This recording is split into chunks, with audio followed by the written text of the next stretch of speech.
And I'm not sure that I can switch. Oh, yeah, I can camera back. Let's see if I can do this. All right, I got some light behind me.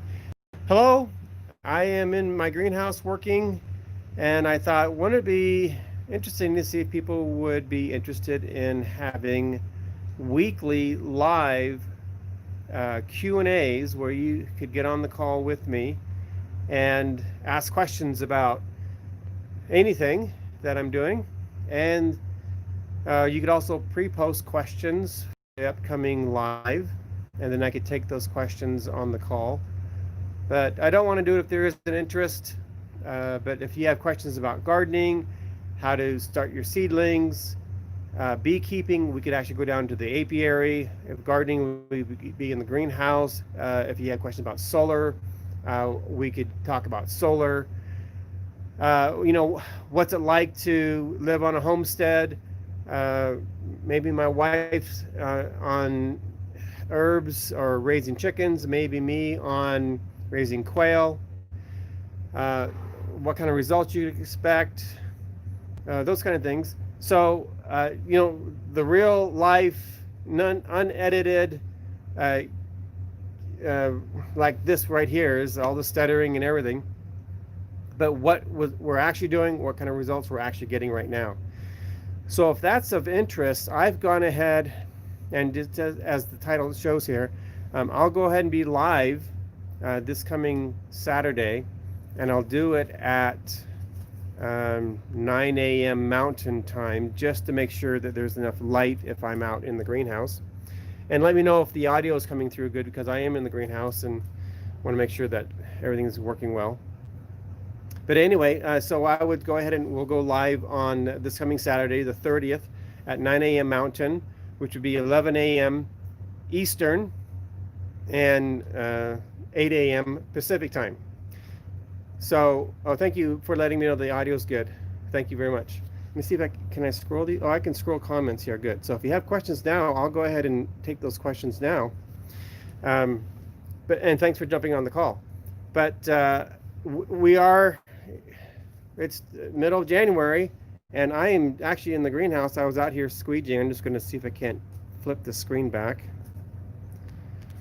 Yes, allows me to flip the screen back. This is right here. It's kind of a storage table right now, but that's where we do our seedling production. You can see our heat mat here, and my wife's got something going over here. We've got the soil mixed up here with the right amount of. My wife made this with sawdust and sand, and she looks like she's got perlite, not perlite, something else in there. Anyway, and then here we have, over here we've got our seedling flats, and we can start them in these little pots, or we would start them in just a seedling flat. So anyway, kind of the setup we have. But I was actually out here squeegeeing because we get condensation in the greenhouse, and I need to squeegee the condensation off so that the light can get through. It is, I think, 24 degrees last time I checked, and we have 4-foot high peas here growing. Just beautiful, beautiful looking peas. We just went through and thinned out strawberries here. This is the 5th year that these plants have been here. So we took them out. She took some, broke them up, and replanted half the box, and then she'll be doing the rest there. Carrots are looking beautiful. And let's see, we got one here. There's already coming up. This will be the first carrot I pull. And there is the first carrot harvest. And I tried to tag everything. So here you can see, this is a Nandrin hybrid, and it was planted September 22nd. And it said the typical harvest would be November 21st. Obviously, this is a pretty small carrot. Things are going to grow slower in the winter, but they do grow. We've grown all the way through winter. Take a look at this probably 4.5-foot high kale, and you can see how healthy it is. and we give this to the chickens and the quail. We got chard here. So anyway, here's a tomato plant that my wife forgot to harvest. I mean, take out. It looks absolutely miserable. Didn't water or feed it at all during the winter, so it looks absolutely terrible. But you can see, even in winter, it produces fruit. Look at that. Here, in Idaho, where we got snow outside right now. So I'm going to see if what I plan on doing is taking this main stalk off and leaving this sucker here as the new plant. And I'm going to see if I can revive that by watering and fertilizing it. I just watered it yesterday. So that's the plan with that. It already has an existing root base, so that should do well. And this was a sun gold tomato that she planted last March on the 17th. So it's going almost on a year right now. I'm ready to harvest my potatoes. You can see the plants have died back for the most part, not all the way. I'll put this carrot down. But we got some really good looking potatoes here. This is exactly what the plant's supposed to do. Look at these potatoes right here. Look at that. Ready to harvest. Yeah, this is excellent. Bulging up, ready to harvest. Nice red potatoes. There's another one here. Excellent potato. I did have a really good potato harvest from before. Here's my broccoli that I planted. So all of these things have survived the southeast Idaho winter, which honestly has been pretty mild this winter, although we've been down in the single digits. And this is a volunteer potato from last year that I obviously didn't get, and here's a volunteer carrot. At any rate, kind of a quick overview of the greenhouse. But if there is interest in having a live call, I don't see any more comments. This Saturday, we'll at least do one and see if anybody shows up. You know, I've got 176,000 subscribers, so it'd be nice if we had 100 or so people on the call. If you can't make the call live, go ahead and post your question below this video, and I'll take those questions there. And we'll cover whatever we want to cover on the homestead, and see if that interests. If there's enough people, we'll continue doing it. If not, you know, I'm a pretty busy guy, so I'm not going to worry. Let's see. If this isn't an interest to you, that's fine. So I see some questions here. Let me just let's see the thumbs up. Thank you very much. Let's see. Let me just kind of scroll up here. Oh, we got lots of comments. All right, so let me just kind of catch up. Audio's fine. Hey, everybody. My wife and I are moving to Idaho later this year. I would like to visit your place and see your greenhouse. Everybody is welcome to visit our place and see the greenhouse. We have visitors multiple times a week, and I'm fortunate enough to be able to work at home. It's hot in here, and so I would just schedule it, and you guys can come. So yes, please get a hold of me. Your trees make it from overheating the summer? Nope, all the fruit trees, hundreds of dollars worth of fruit trees, all died. So I'll get those replaced. It was 140 degrees in that greenhouse. I did get the venting, so I'll have that set up. Let's see. We were just outside doing a little winter cleanup in the yard. Good. Hello from Maine. I think that is Hartford. Mac. Do you have a hand pollinate the peas? I don't have any. I do not hand pollinate the peas. Haven't yet. I usually have wasps in here, and they've been in here for 5 years, but they're not here this winter. So they usually do all the pollinating for me during the winter. But so we'll see what happens with that. Okay, let's see. Let's see. I'm sorry, I kind of lost my place. I think I'm just learning how to do these lives. Okay. How was your winter being so far? Pretty mild. I mean, we've had some snow. We have some snow outside. Parked my truck out because I'm doing some cleanup in the garage, and it's in the low area, and the snow melted and then it froze. So now my truck is literally frozen in ice. 29 degrees here in the southeastern Idaho. Yep, exactly. Greetings, Jerry. Okay, so greetings, everybody. In Valley Homestead. It's cold here in California at the moment. We're working at 47 degrees. Wow, haven't seen that for a long time. We were just in Bali, not Bali, we were in Tahiti for a week. That was amazing, absolutely amazing. Okay, so thank you for the compliment. Amazing winter garden. Smash the thumbs up. Thank you. Potatoes look great. Yes, I'm gonna harvest these, and I've got potatoes down in the basement, but I'm gonna cook some up here, and you know, I put them in the one pot, instant pot, and that's what I eat, along with other things, but that's my primary calorie source. Can you leave potatoes in the ground over winter, or will they rot? I don't think they may rot, but they're going to grow, so that's going to be a problem. So you don't want them to grow. You need to do something differently. My potatoes in my basement is not cold enough, and so they are sprouting, so I'm having to break off the sprouts off of them. I'm down in Idaho Falls area.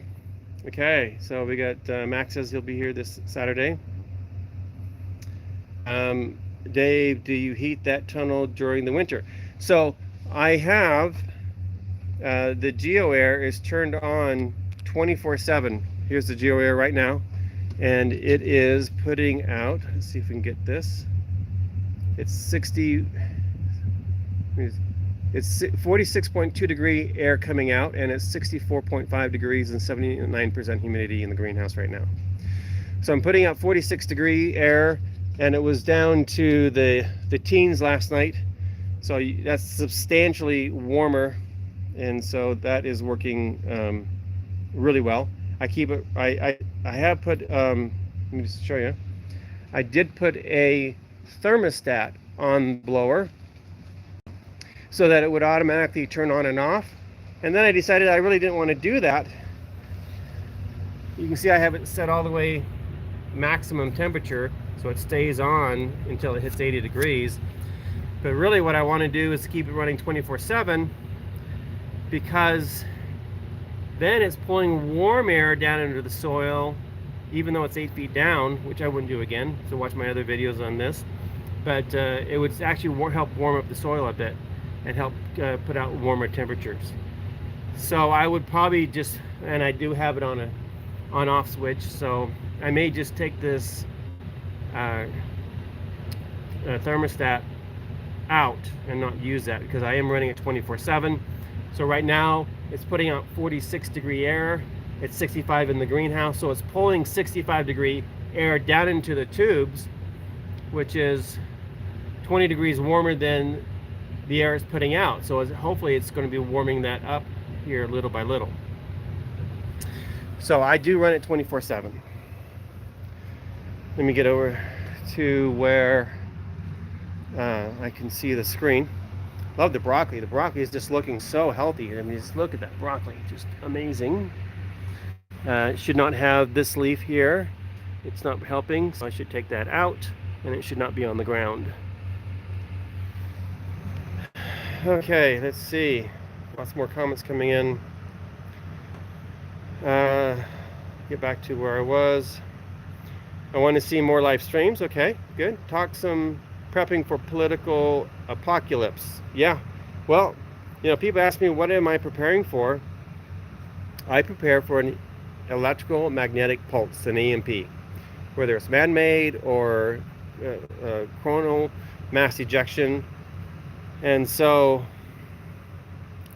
in that particular case, I would need to be able to provide my own food, my own fuel, my own security, my own dentist. You know, I mean, there may be a lot of things that aren't happening in a political apocalypse or an earthquake or EMP, whatever. So I try to plan for everything. I'm just going to give you guys a head up, and this is really important. Quality garden seeds are going to be very, very difficult to get this year. So if you're looking for good seeds that I endorse and I use, I would go to ldsprepperstore.com right now and order your seeds. I have friends that have already gone to get seeds this year and they can't find the seeds. They're just not there. And when I talked to my seed supplier, they said that they bought cargo containers full of seeds, and so they have lots of seeds, and they're high quality seeds, and they're packed well, taken care of well. Anyway, you can buy different sizes. You can buy them for the North Hemisphere or the Southern Hemisphere in the United States, South or Northern United States for the different kind of seeds. Go to ldsprepperstore.com, get your seeds, and get them while they're available. So also, I really think that that's going to be important, that you be able to get your seeds, that you have the skill to grow food. That's where you're going to need the Mid-Atlantic Gardening Course book, and that you'll be able to fertilize these plants to help them grow healthy. This is an unfertilized plant right here. It's awful. And this is a fertilized plant. Look at the difference. Beautiful. So doesn't do you any good if you got seeds and a book and no way to take care of growing your plants because they're not healthy. So you can get all those things at ldsprepperstore.com. Okay, let's see. Snowing here in the Sierras. Finally, yes, we have very, very little snow. Got my first elk this year, 350 yards, 6.5 Creedmoor. Went about 10 yards and dropped right, perfect shot through the heart. I was very excited about that. And any problem with your solar system? Yes, I had tremendous problems with my solar system, and it was due to the installer, but I got somebody else to come and finish and fix that, and it is going great. We can go over the details on that too. So Geo Air, Wallapini Steyr. No, Wallapini is actually, down below ground level, and so it's typically 6 feet below the ground. So if you can imagine that these strawberries right here that are in full sun, right now they're in full sun, and they're maybe 18 inches away from the wall here. If this was in a Wallapini, this would be 6 feet below the ground, and so there would literally be no sunlight at all on these strawberries all winter long. There would be some light on these plants here, but they'd also be 6 feet down. So I believe there's advantages and disadvantages to everything, but if you're at the equator, then a Wallapini is perfect. If you're here in North America and you're trying to grow year round, there are some severe problems with Wallapini. You can find some videos on YouTube that I've done about that on other people's channels, and I think my channel too. Just look up Wallapini. But I really wanted the Wallapini to work, and just figured out that it just wasn't going to do that. Okay. Let's see. What type of batteries are your solar? Lithium iron or lithium iron phosphate? Mine are lead acid, believe it or not. The lithium iron, lithium batteries were not readily available when I built my system 6 years ago, so I went with the lead acid. As soon as and we know we could do a whole video on that, but I would never buy lead acid batteries again because the technology's changed so much. My lead acid batteries have to be maintained, which means I have to put water in them all the time, which I do, and you have to have distilled water. So in a grid down situation, I would have to be distilling water somehow and replacing the water in there. With lithium iron, you don't have to do that. My lead acid batteries have 500 cycles, where I can drain them down to 50% and then back up. lithium ion, they have up to 20,000 cycles. And so they're more expensive up front, but much less expensive in the long run. So let me get back over here. So if you putting in solar, I would highly recommend putting in lithium iron. Okay, let's see.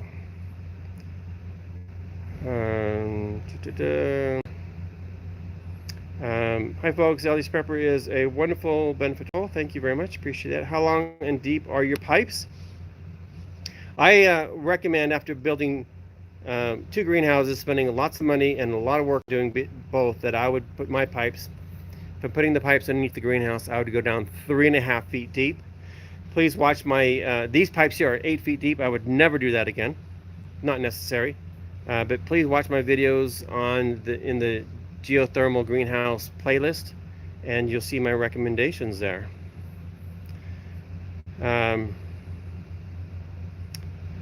Okay.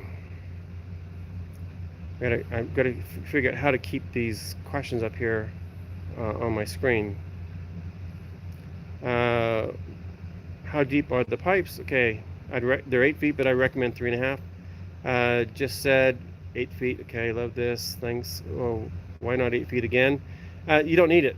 If you think about it, the warmest air, the warmest soil in this garden, in this greenhouse, is right here, right there at ground temperature. That is the warmest soil because it gets light from the sun all during the day. So the closer my pipes could be to the surface inside the greenhouse, the more efficient they will be and the warmer the air they'll put out.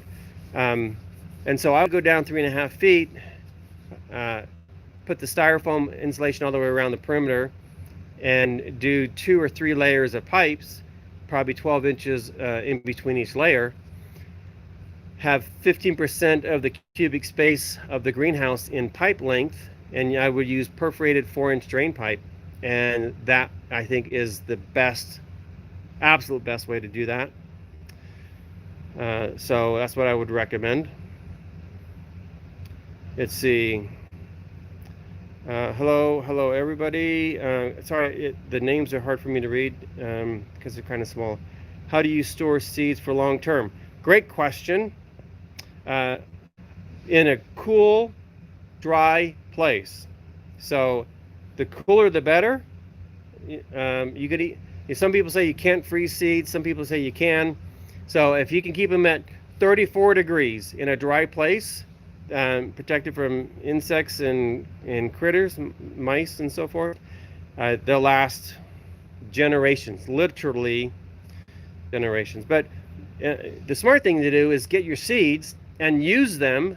And since the seeds that I sell are all heirloom seeds, then you're growing a new crop of seeds every year. So you would never run out of seeds and don't have to worry about long-term seed storage. And you're also learning how to grow your own food. Okay, let's see. All right, well, let's see. We will be looking up our 21 panels. Oh, you'll be hooking up your 21 panels this summer. That's outstanding. I really love, I'll step outside. I really love, I'm looking forward to eating that carrot, that we have solar. It's one of the smartest things we ever did.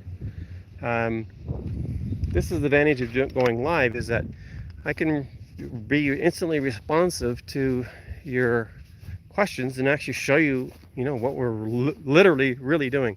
So you got some snow here, it's melting here on the lawn. This is our first install here, 5.2K system. I actually use it to store our firewood underneath. And then over here is my wife's herb garden.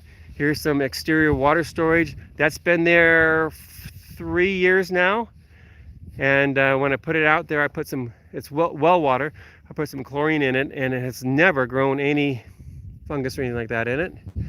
There's my weather station, ham radio antenna. It's our internet. My wife is setting up our Traeger.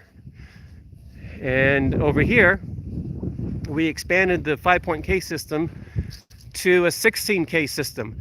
So both on the north, or the east and the west side of the house, we have 15 panels. 1, 2, 3, 4, 5, 6, 18 panels. No, yeah, 18 panels on each side of the house. Plus, we've got the panels back here, 21 panels back there. There are the chickens. I've got the hole for the trampoline that we've taken out for the winter. Here's the exterior of the greenhouse. And here is the new greenhouse, which I really, really love, the kit. And that's what we'll be putting in the fruit trees. So now I'm back in the greenhouse, and my glasses have fogged up. So what I think I'm going to do is I'm going to step into the garage so my glasses aren't fogged up, and you guys can look at the quail while I talk to you. So you walk over here.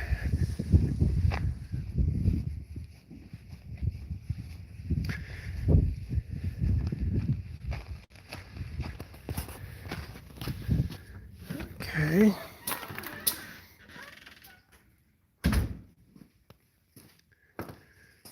So here are the quail. We've got some quail eggs here already. Say hello to the ladies there. They are producing eggs consistently every day. We got 1, 2, 3, 4, 5, 6, 7. I have 8 layers there, 8 hens, and I've got 1,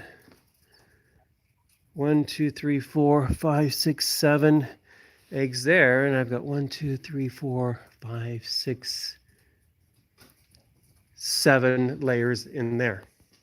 So these are the quail, how I have this set up. So I get eggs every day. I sell them, and we eat them, we boil them, and we pickle them. They are awesome. Okay, so I can see your comments here now. Perforated pipe. Yes, I would use perforated pipe absolutely in the geothermal because you do get condensation. I had all 4 pipes operating at 100% airflow at the beginning of winter, and one of them is now no longer working. I think it's due to condensation building up. So if I had perforated pipes, I would not be worrying about that. How many batteries do I have? I have 16 batteries. I forget exactly what the size is, but I want to be able to have enough batteries to run for 4 days. So that's what we have. Okay, so thank you very much.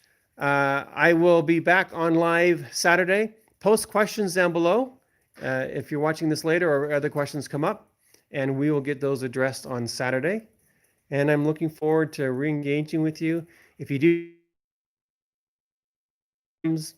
the heirloom seeds, Berkey water filters, I tell you what, Berkey is really, really hard hit with the supply chain issues.